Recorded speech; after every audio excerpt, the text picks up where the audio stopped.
जय हिंद विद्यार्थियों, क्या हाल चाल? सब बढ़िया। चलते हैं आज की बेहतरीन सी क्लास की ओर, क्योंकि पिछली क्लास में मैंने प्रमुख तरीके से आपको, मैं बता दूं, आपको राज्यसभा के बारे में प्रमुख जानकारी देने का कार्य किया था, जो कि आपके एग्जाम के लिए तथा आपके जीवन के लिए अति महत्वपूर्ण होने का कार्य करता है।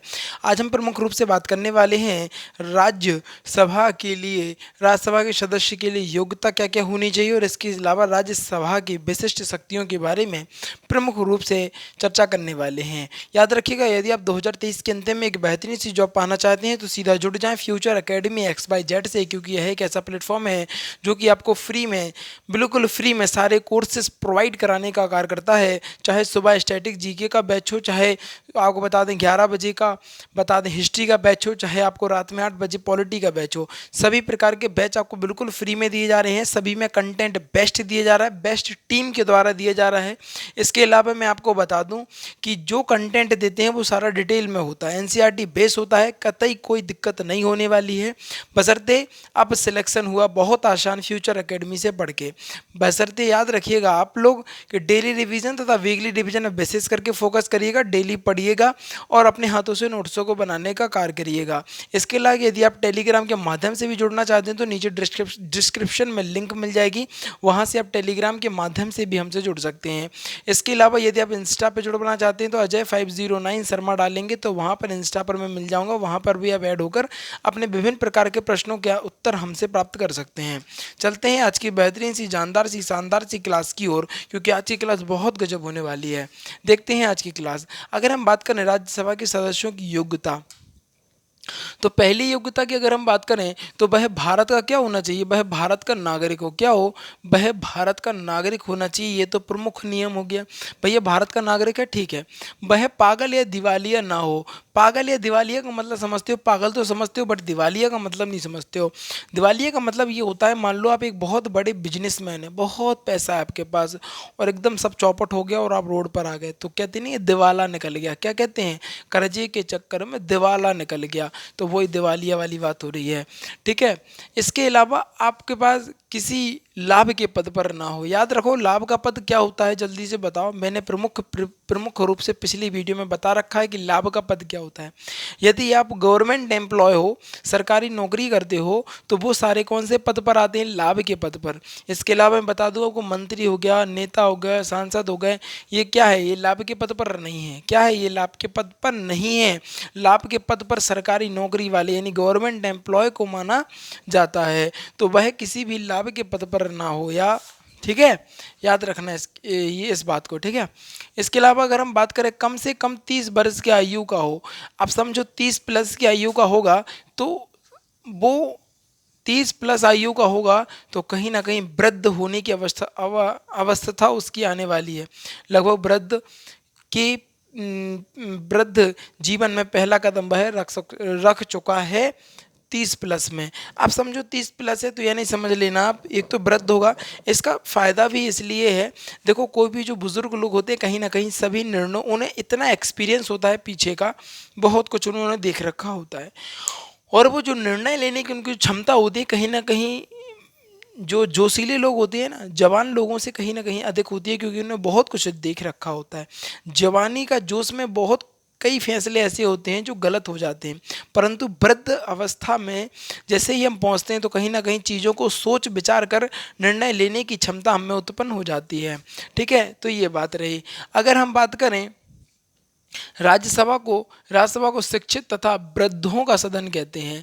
वृद्ध यानी बूढ़ों का सदन कहा जाता है। शिक्षित तो होगा क्योंकि उसको 13 प्लस एज का एक्सपीरियंस हो जाएगा, तो वो शिक्षित भी कहा जाएगा। तो राज्यसभा को शिक्षित तथा वृद्धों का सदन कहा जाता है। अगर हम प्रमुख रूप से बात करें राज्यसभा की विशिष्ट शक्तियों के बारे में, तो यहाँ पर देखें, पहले नंबर अगर हम बात करें, उप क्या है? उपराष्ट्रपति पर महाभियोग। क्या ना सर? उपराष्ट्रपति पर महाभियोग राज्यसभा से ही प्रसारित प्रारंभ होता है। क्या होता है? राज्यसभा से ही क्या होता है? प्रारंभ होता है। अगर उपराष्ट्रपति पर महाभियोग लाना है तो वो कहाँ से लाया जाएगा? कि न सर, राज्यसभा से लाया जाएगा। अगर हम बात करें जब लोकसभा भंग हो जाती है, क्या लोकसभा भंग हो जाती है तो आपात आपात में अनुमोदन राज्यसभा से ही होता है। आपात में अनुमोदन किससे होता है? कि न सर, राज्यसभा से ही होता है। अगर हम बात करें अनुच्छेद 249, आर्टिकल्स 249 के तहत राज्य सूची के विषय में कानून बनाने का जो अधिकार होता है, अगर हम बात करें आर्टिकल नंबर 249 के तहत, बात करें प्रमुख रूप से आर्टिकल नंबर 249 के तहत राज्य सूची के विषय में कानून बनाने का जो अधिकार होता है वो राज्यसभा लोकसभा को देती है। राज्यसभा क्या करती है? लोकसभा को देने का कार्य करती है और वह दोनों मिलकर क्या करते हैं? एक वर्ष में कानून बनाते हैं। क्या करते हैं? एक वर्ष में कानून बनाती हैं। याद रखना, बहुत महत्वपूर्ण। आर्टिकल नंबर 249 के तहत राज्य सूची के विषय में कानून बनाने का अधिकार राज्यसभा लोकसभा को देती है तथा दोनों मिलकर एक ही वर्ष में क्या करते हैं? कानून बनाते हैं। ठीक है। आगे अगर हम प्रमुख रूप से बात करें राज्यसभा की कमजोरी, अगर हम बात करें राज्यसभा की कमजोरी, अगर कुछ खासियत होगी तो कहीं ना कहीं कमजोरी भी वहाँ पर होगी, क्योंकि जहाँ बलवान होता है वहाँ पर दुर्बल भी हमें देखने को मिलता है। याद रखना इस बात का। ठीक है। जहाँ अमीर होगा वहाँ गरीब भी होगा। तो कुछ अच्छाइयाँ भी होती हैं, कुछ कमियाँ भी होती हैं। तो राज्यसभा की कमजोरी की अगर हम बात करें तो नंबर 1 की अगर हम बात करें, बजट लोकसभा में प्रस्तुत होता है और राज्यसभा 14 दिन से अधिक नहीं रोक सकती है। क्या राज्यसभा 14 दिन से अधिक नहीं रोक सकती है। ये एक कहीं ना कहीं आपको बता दें, इसकी कमजोरी मानी जाती है, क्योंकि बजट लोकसभा तो प्रस्तुत होता है, लोकसभा द्वारा प्रस्तुत होता है, परंतु राज्यसभा में सिर्फ 14 दिन से अधिक क्या रोक नहीं सकती, 14 दिन से अधिक नहीं रोक पाएगी। अगर हम समझिए मंत्रिपरिषद की, क्या मंत्रिपरिषद राज्यसभा के प्रति क्या होता है? उत्तरदायी होता है। मंत्रिपरिषद जो होता है वो राज्यसभा के प्रति उत्तरदायी नहीं होता है। राज्यसभा के प्रति क्या होता है? उत्तरदायी नहीं होता है। और कहीं ना कहीं ये भी एक बहुत बड़ी कमजोरी है कि राज्यसभा के प्रति मंत्रिमंडल को क्या होना चाहिए? उत्तरदायी होना चाहिए, परंतु ये नहीं है। किसमें किसकी कमजोरी है? राज्यसभा की कमजोरी। यदि विधेयक पर विवाद हो रहा है, यदि विधेयक पर विवाद हो जाता है तो संयुक्त अधिवेशन में लोकसभा की संख्या बल अधिक होता है। संयुक्त अधिवेशन में लोकसभा की संख्या का बल क्या होगा? अधिक होने का कार्य होता है।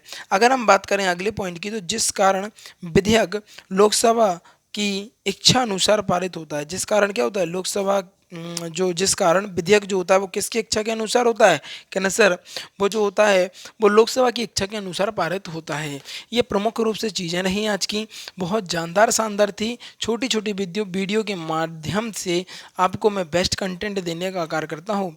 भले ही वीडियो की संख्या बढ़ जाए, भले ही समय कम हो जाए, परंतु कंटेंट में कमी नहीं दिखेगी। चल रहा है, जितनी भी बढ़ रही है वीडियो बढ़ने दो, मुझे कोई दिक्कत नहीं है। जिसको ज़रूरत होगी वो पढ़ेगा और जिसको नहीं है ज़रूरत वो पढ़ेगा भी नहीं और उसको कुछ होने वाला भी नहीं है। ये भी बात है। तो चलते हैं एक बार बेहतरीन से रिवीजन की ओर, क्योंकि वही महत्वपूर्ण होता है। अगर हम बात करें राज्यसभा के सदन की योग्यताओं के बारे में, तो पहला, वह भारत का नागरिक हो, वह पागल या दिवालिया ना हो, वो किसी भी लाभ के पद पर ना हो, कम से कम 30 वर्ष की आयु का हो और राज्यसभा को शिक्षित तथा वृद्धों का सदन कहा जाता है। राज्यसभा की विशिष्ट शक्तियों की अगर हम बात करें तो उपराष्ट्रपति पर महाभियोग राज्यसभा से ही प्रारंभ होता है। जब लोकसभा भंग हो जाती है तो आपात में अनुमोदन राज्यसभा ही करती है। आर्टिकल नंबर 249 के तहत राज्य सूची के विषय में कानून बनाने का जो अधिकार है वो राज्यसभा तथा लोकसभा को देती है और ये दोनों मिलकर एक वर्ष में कानून बनाते हैं। अगर हम बात करें राज्यसभा की कमजोरी के बारे में, तो एक नंबर 1 की अगर हम बात करें तो बजट लोकसभा में प्रस्तुत होता है, राज्यसभा 14 दिन से अधिक नहीं रोक सकती है। मंत्रिमंडल, पॉइंट नंबर 2, मंत्रिपरिषद राज्यसभा के प्रति उत्तरदायी नहीं होता है। यदि विधेयक पर विवाद हो गया है तो संयुक्त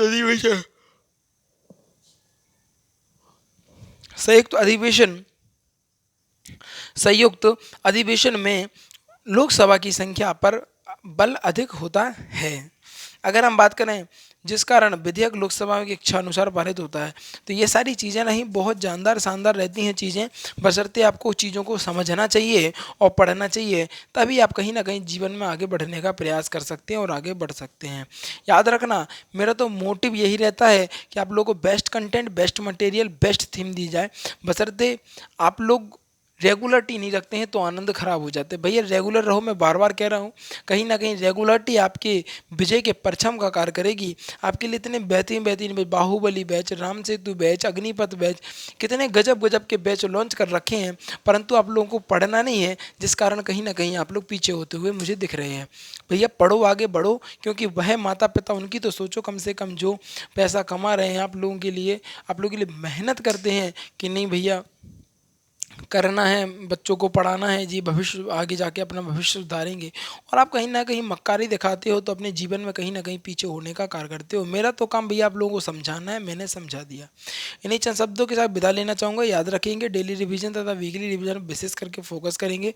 जो विद्यार्थी नए हैं वो जल्दी से वीडियो को लाइक कर लेंगे, चैनल को सब्सक्राइब कर लेंगे और शेयर करके आएंगे अपने यार दोस्तों और चाहने वालों के साथ, क्योंकि आज की जो वीडियो थी कहीं ना कहीं बेहतरीन गजब लाजवाब होने का कार्य कर रही थी। इन्हीं चंद शब्दों के साथ विदा लेना चाहूँगा। जीवन में आनंदित रहिएगा और आगे बढ़ते रहिएगा।